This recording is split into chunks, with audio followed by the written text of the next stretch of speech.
ആ സൈന്യത്തിന് നാട്ടുകാരുടെയും ഒരു വലിയ കയ്യടിയാണുള്ളത്.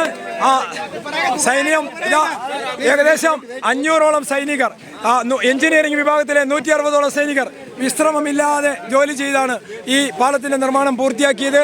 അവർക്കെല്ലാം നാട്ടുകാരുടെ ഒരു വലിയ കയ്യടി ഇതാ ലഭിച്ചിരിക്കുകയാണ്. ഇപ്പോൾ വലിയൊരു